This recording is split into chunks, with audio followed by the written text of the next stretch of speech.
নমস্কাৰ দৰ্শকসকল আপোনালোক সকলোকে অমূল্যবাণীলৈ স্বাগতম জনাইছো।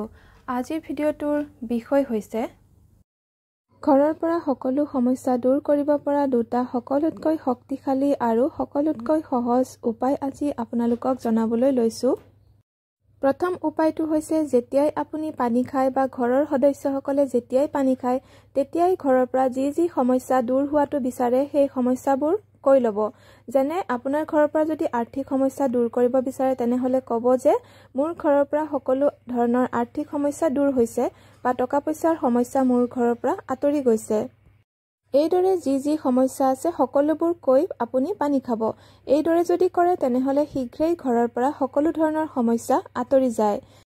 দ্বিতীয় উপায়টো ঘৰৰ যি সদস্যই ঘৰ ঝাৰু দিয়ে তেওঁহে কৰিব পাৰিব আৰু ঘৰৰ বাহিৰৰ মানুহে কিন্তু ঝাৰু দিলে নহব। ঘৰৰ সদস্যই ঝাৰু দিব লাগিব আৰু ৰাতিপুৱা বেলি ওলোৱাৰ আগতেই বা বেলি ওলোৱাৰ সময়ত যদি ঝাৰু দিয়ে তেতিয়াহলে আপুনি ঘৰৰ পৰা যি সমস্যা দূৰ হোৱাটো বিচাৰে কৈ ল'ব।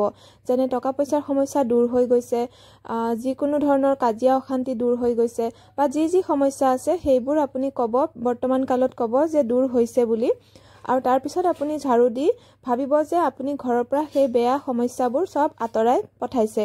এইদৰে ভাবি আপুনি ঝাৰু দিব, সদায় ক'ব মুখেৰে আৰু ঝাৰু দিব, দেখিব আপোনাৰ ঘৰৰ পৰা শীঘ্ৰেই সমস্যাবোৰ দূৰ হৈছে।